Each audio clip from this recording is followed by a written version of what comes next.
The basics of HVAC. The modern commercial or office building consists of many sophisticated systems. These systems include foundation and support structures, electrical and lighting, and plumbing and fixtures. Another major part of any building that is often taken for granted by its inhabitants is the HVAC system. HVAC stands for heating, ventilation, and air conditioning. In this unit, we will identify the purpose and goals of the HVAC system, describe basic HVAC parts, and describe how these parts work together. Air quality is an essential consideration in maintaining the productivity, comfort, and health of the occupants and should not be trivialized. If air quality and temperature are not maintained, occupant comfort in the workplace can suffer, directly affecting productivity and morale. The goals of an HVAC system. When examining the design of an HVAC system, we must remember the various roles that the HVAC system plays. We all know that when we're cold, we turn the thermostat up for more heat, and when we're hot, we turn the thermostat down. So the HVAC system keeps us comfortable by adjusting the room's temperature. But equally important, the HVAC system must keep occupants comfortable by supplying fresh air to a room. If we introduce a significant proportion of fresh exterior air and alleviate carbon dioxide buildup, occupants experience better health and performance gains. Studies have shown a direct link between CO2 levels and short-term sick leave in office workforces. However, our concerns regarding the HVAC system and occupant health do not end here. In heavily air-conditioned, energy-efficient environments, recirculated conditioned air can carry contaminants which contribute to respiratory illness. It is the HVAC system's job to remove contaminants and dust from the air using filters at various stages. As important as this consideration is in an average office or commercial building, this feature is critical in facilities that contain clean rooms, medical facilities, or hazardous materials. Finally, with the spiraling cost of fuel, HVAC systems must also be efficient and economical. Energy-efficient HVAC systems might incorporate variable air volume designs, components designed for operation at low pressures, digital control systems, mechanisms for reclaiming heating or cooling benefits from recirculated air, and high-efficiency ECM fan motors. Many price products are designed specifically with energy efficiency in mind. By understanding the importance of occupant comfort, we realize the significance of the HVAC system in a building design. It's responsible for controlling the temperature in the environment, providing fresh air to the occupants, filtering out dust and contaminants, while operating in an energy-efficient and unobtrusive manner. The following section covers the different parts that make up a basic HVAC system.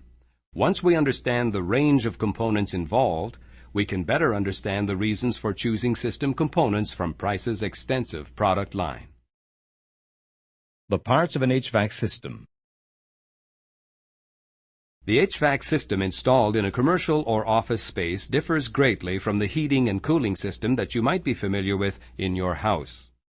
In your home, your heating system is set up to deliver warm air during the winter and cool air in the summer. It does this using a furnace or an air conditioner and a common set of ductwork. When your thermostat detects that your home is too cold, it sends signals to the furnace, which then delivers warm air simultaneously to all parts of your house. Note that it is typical to have only one thermostat, and it does not account for temperature variation in any other rooms.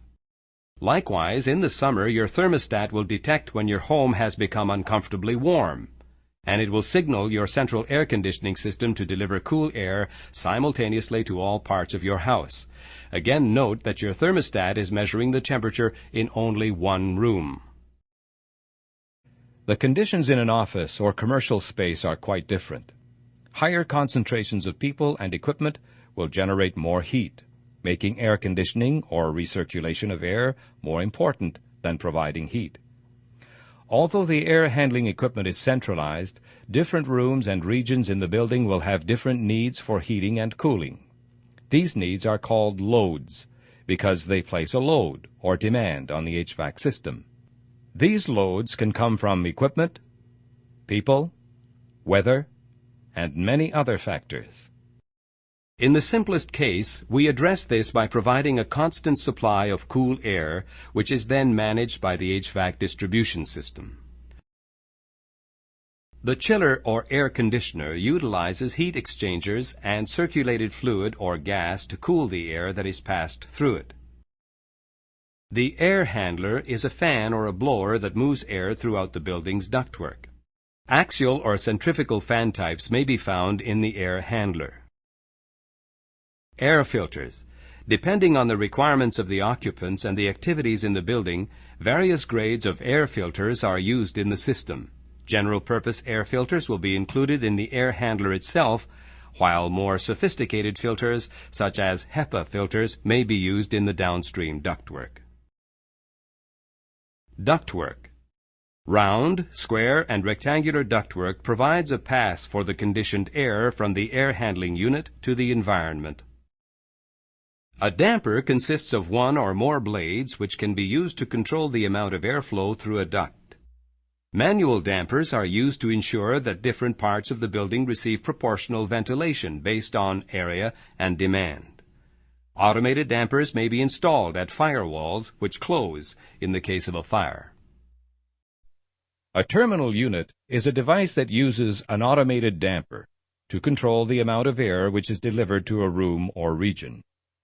The damper is typically controlled by an electric, pneumatic, or digital actuator, which in turn is regulated by a thermostat. A set of adjacent rooms or regions in a building which have identical heating and air conditioning needs are called a zone. It is typical to assign at least one terminal unit and corresponding thermostat to each zone. Price manufactures many different varieties of terminal units to suit all types of building needs. We discuss terminal units in greater detail in the forthcoming terminal units section. Heating coils may be installed after a terminal unit to provide heat on a zone-by-zone basis.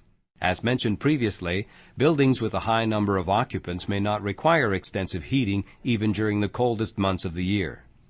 Heating coils offer an efficient way of providing heat for those few areas that require it and are controlled by the same thermostat system as the terminal unit.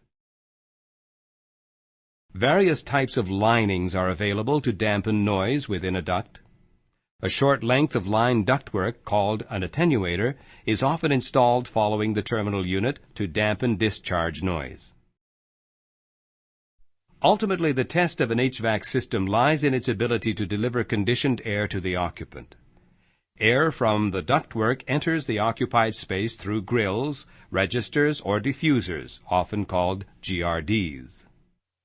The term grill is commonly applied to any air outlet or intake that consists of a square or rectangular face and neck and whose facial appearance is made up of louvers which may be used to deflect the air. A register is a grill that has one or more adjustable blades or dampers that control the amount of air that flows through. A diffuser is an air outlet which incorporates structures such as vanes, louvers, perforations, and other features for distributing and directing air. The diffuser's job is to direct the airflow throughout the occupied space in the most efficient manner possible. More information on desirable air patterns is provided in the Space Air Diffusion section. We will discuss diffusers in more detail in air outlet selection. Once air enters a space, where does it go? Air circulates through the return inlets and returns to the air handling unit. Unlike an air outlet, a return requires no sophisticated vanes. However, the relative location of the air inlets and outlets can be critical to the efficiency of the system.